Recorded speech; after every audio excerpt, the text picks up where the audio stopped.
Hello, welcome back to my channel. और आज हम डिस्कस करेंगे 25 ईडियम्स जो कॉम्पिटिटिव एग्जाम्स में काफ़ी बार पूछे जाते हैं। ये इस ईडियम सीरीज का पहला पार्ट है। इसके आगे के पार्ट भी आएंगे, तो प्लीज चैनल को सब्सक्राइब करना।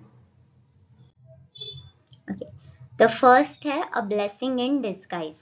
ठीक है, मतलब जब भी कुछ अच्छा होता है लेकिन फिर ऐसा लगता है, मतलब वो चीज़ दिखने में तो खराब लगती है लेकिन फिर उसका जो आउटकम होता है वो क्या होता है, अच्छा है। वो होता है ना कि जो हुआ के अच्छे के लिए हुआ, तो that is a blessing in disguise.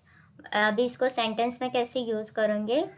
Losing that job was a blessing in disguise, मतलब वो जॉब को चला जाना, अभी जॉब चला जाना ऐसा खराब बात लगती है कि चलो जॉब छूट गया, लेकिन फिर उसके बदले में उसके आउटकम में आपके साथ कुछ अच्छा हो रहा है। तो अगर आपको कोई और अच्छे पोजीशन पे जॉब मिल रहा है, या फिर सपोज आपको आपका हेल्थ सुधर रहा है या कोई अच्छी चीज हो रही है आपके साथ, तो वो क्या हो जाएगा? Blessing in disguise. Beat around the bush. Beat around the bush मतलब avoid talking about the main topic, मतलब जो बात करनी है उसके बारे में बात करने छोड़ के बाकी सारी चीजों के बारे में जब बात होती है तो that is beat around the bush. तो अब इसको सेंटेंस में ऐसे यूज करेंगे, stop beating around the bush and tell me the truth, मतलब इसको दूसरी बातें करना बंद करो और मुझे सच बताओ। Hit the nail on the head, मतलब से समथिंग एग्जैक्टली राइट। ठीक है, तो मतलब कोई भी चीज जो एकदम प्रॉपरली जब कोई बोलता है ना, कोई करेक्ट आंसर देता है, तो that is hit the nail on the head. तो इसको सेंटेंस में ऐसे यूज करेंगे, you hit the nail on the head with your answer. ठीक है, bite the bullet. Bite the bullet मतलब accept something unpleasant and move on, कि मतलब चलो कोई चीज बुरी भी हुई है, ठीक है, लेकिन उसको अभी मान लो, एक्सेप्ट कर लो और आगे बढ़ो। तो जैसे I had to bite a bullet and go to the dentist, मतलब उस इंसान को शायद डेंटिस्ट के पास जाने में डर लगता है, तो फिर वो इंसान बाइट द बुलेट मतलब वो एक्सेप्ट करता है कि चलो मुझे जाना ही है, और फिर चले जाते हैं। तो जैसे अगर इसको एक और सेंटेंस में यूज करेंगे तो फिर ऐसे कि सपोज अगर किसी को एग्जाम में कम मार्क्स मिले तो बार बार अगर वो इंसान रोता ही रहेगा तो फिर उसके साथ शायद आगे भी अच्छा नहीं होगा। लेकिन बाइट वहां पे क्या, कि you bite the bullet and start studying, मतलब ठीक है अभी जो हो गया उसको एक्सेप्ट कर लो और फिर पढ़ाई करना चालू करो। नेक्स्ट है burn the midnight oil, work late into the night, मतलब रात भर पढ़ के काम करना। ठीक है, या फिर रात भर जाके काम करना या फिर पढ़ाई करना, तो वो क्या हो जाएगा? Burn the midnight oil. तो she burn the midnight oil to finish her assignment. Next है cost an arm and a leg, मतलब कोई भी चीज जो बहुत एक्सपेंसिव है, तो वो क्या हो जाएगा? Cost an arm and leg. That designer bag cost an arm and leg, मतलब वो बहुत ज्यादा महंगी है। Cry over a split milk, मतलब ऐसी चीज के बारे में कंप्लेंट करना जिसको अभी बदल नहीं सकते, कि मतलब अभी देखो जैसे दूध भी अगर गिर गया तो फिर गिर गया, आप उसको फिर से इकट्ठा करके बर्तन में भर के उससे उसके साथ चाय नहीं बना सकते, तो फिर उसके बारे में रोके भी कोई फायदा नहीं। अभी वो गिर गया तो गिर गया, चलो उसको क्लीन कर लो। तो ऐसे don't cry over a split milk, just move on. Next है every cloud has a silver lining, मतलब there is something good in every bad situation, कि मतलब कुछ बुरा भी हो रहा है लेकिन फिर आपको पता है कि चलो ठीक है इसके साथ कुछ अच्छा ही हो जाएगा आपके साथ। तो after the failure he realised every cloud has a silver lining, मतलब ठीक है उस बुरे सिचुएशन में भी आपके साथ कोई एक चीज जो थी वो अच्छी हो गई थी। नेक्स्ट है व्हेन पिग्स फ्लाई, मतलब something that will never happen, तो जैसे पिग है वो कभी उड़ नहीं सकते, तो मतलब ऐसी चीज को डिस्क्राइब करना कि जो कभी हो ही नहीं सकती। तो हम लोग ऐसे बोलते हैं ना कि सन आज सूरज का वेस्ट से उग गया क्या, तो आपको पता है वो चीज कभी हो ही नहीं सकती। तो he'll clean his room when pigs fly, मतलब यहाँ पे ये बता रहे कि वो इंसान कभी अपना रूम साफ ही नहीं कर सकता, या वो इंसान रूम तभी साफ करेगा जब पिग्स हवा में उड़ने लगेंगे, मतलब पिग्स हवा में कभी उड़ेंगे नहीं और ये इंसान कभी अपना रूम साफ करेगा नहीं।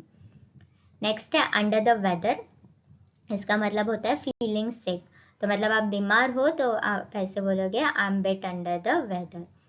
तो I didn't go to work today because I was under the weather, under the weather मतलब वो इंसान बीमार है।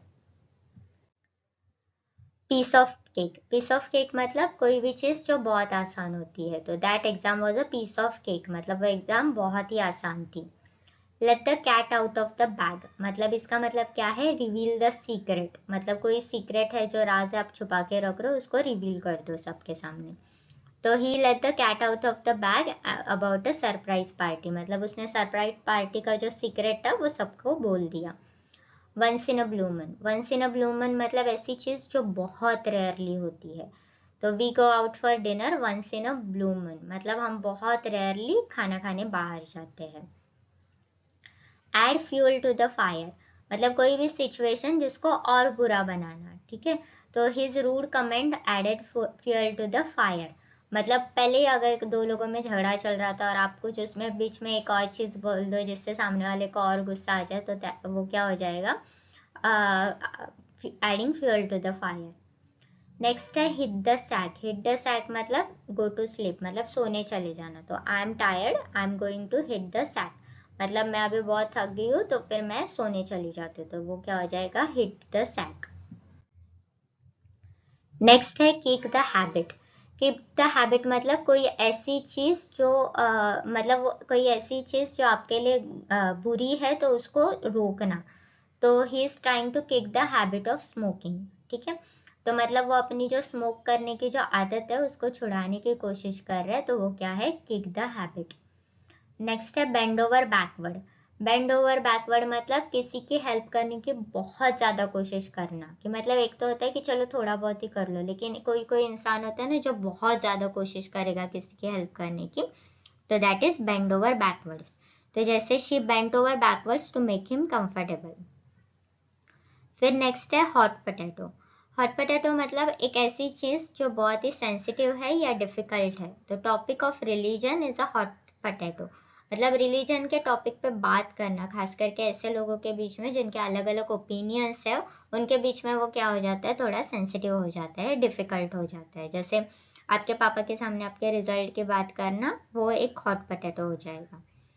Give someone the benefit of the doubt, benefit of the doubt मतलब ये होता है कि believe someone without a proof, ठीक है। कि मतलब ये कि हमारे पास प्रूफ नहीं है लेकिन फिर उस पर यकीन करने की कोशिश करना कि शायद इसने नहीं किया होगा। तो फिर उसको सेंटेंस में ऐसे यूज करेंगे, I gave her the benefit of the doubt, मतलब कि मुझे पता नहीं उसने किया कि नहीं किया, लेकिन फिर भी चलो शायद नहीं किया होगा, तो that is benefit of the doubt, क्योंकि आपके पास गारंटी नहीं कि उसने किया होगा या नहीं किया है। नेक्स्ट है hit the books, hit the books का ये मतलब होता है स्टडी करना, पढ़ाई करना। तो exams are near so I need to hit the books, मतलब अभी एग्जाम आ रही है तो मुझे अभी पढ़ाई करनी पड़ेगी। नेक्स्ट है in the blink of an eye, blink of an eye का मतलब होता है वेरी क्विकली, कि मतलब पलक झपकते कोई चीज हो गई। तो it was all over in the blink of an eye. Next है jump on the bandwagon, join, इसका मतलब होता है जॉइन द ट्रेड, मतलब उसने क्या किया कि jump on the band wagon, कि मतलब कोई चीज हो रही है ना तो उसमें भी आप भी शामिल होता जाओ। तो जैसे हम लोग बोलते हैं ना बहती गंगा में हाथ धो लेना, कि गंगा बह रही तो उसमें हाथ धो लो, तो that is jump on the band wagon की, ठीक है। कि मतलब कोई एक ट्रेंड चल रहा है तो चलो अभी उसी ट्रेंड पे हम भी कोई चीज करने लगते हैं, हम भी वैसे रील्स बनाने लगते हैं।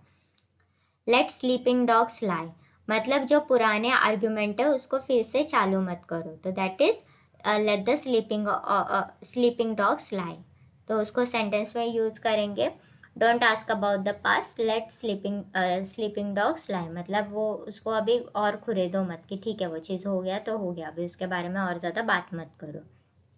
Miss the boat, miss the boat मतलब ये है कि मिस एन अपॉर्चुनिटी।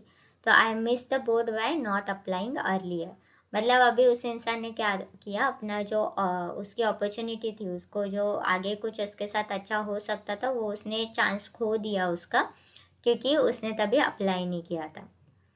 नेक्स्ट है ऑन क्लाउड नाइन, मतलब वेरी हैप्पी, मतलब बहुत खुश होना। तो अगर कोई इंसान बहुत ज्यादा खुश है तो वो क्या है, ऑन क्लाउड नाइन है। तो she was on cloud nine after her wedding, मतलब उसके शादी के बाद वो एकदम बहुत खुश थी। Okay, so that is it for this video. I hope आपको वीडियो अच्छा लगा। अगर अच्छा लगा तो प्लीज़ इसको लाइक करना, कमेंट करना, चैनल को सब्सक्राइब करना और अपने फ्रेंड्स के साथ भी इसको शेयर करना। Thank you.